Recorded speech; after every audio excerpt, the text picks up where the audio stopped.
ফেরিতে বাস উঠতে গিয়ে নিমিষেই শেষ হয়ে গেল কতগুলো প্রাণ। তারা কল্পনাও করে না এভাবে তাদের জীবনটা চলে যাবে। অনেক চেষ্টা করার পর ড্রাইভার নিয়ন্ত্রণ রাখতে পারল না, কিন্তু মৃত্যুর এমন এক অপরিহার্য, তারা ভাবতেও পারে না এইভাবে তারা মৃত্যুবরণ করবে। সে ছোট্ট শিশু, মা, সন্তান সবাই একসাথেই ছিল সেই গাড়ির মধ্যে। অনেকেই সে লাশ হয়ে ফিরল। হাহাকার করে কান্না করতেছে সেই পরিবারগুলো। আর বাড়ি ফেরা হলো না তাদের।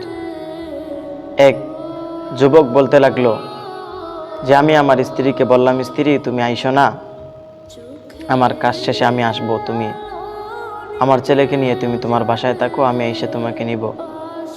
কিন্তু নির্মম অবস্থা, উনি বলল যে আব্দুর রহমানের আব্বা, আমি আপনাকে ছাড়া থাকতে পারতেছি না, আপনার কাছে আমি চলে আসি। এই বলেই মহিলাটা আসলো। কিন্তু দুঃখের কি নির্মম, আজ সে পরে পারে চলে গেল। সে ভাবতেও পারলো না যে এভাবে তার জীবনটা চলে যাবে।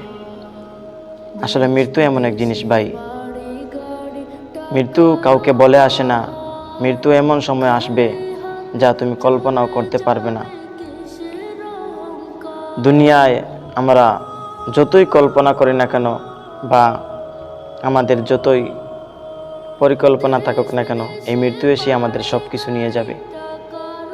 তখন তারা ভাবতেও পারতেছিল না যে হট করে এভাবে তাদের জীবনটা চলে যাবে, বা নদীর মধ্যে পড়ে তাদের জীবনটা এইভাবে চলে যাবে।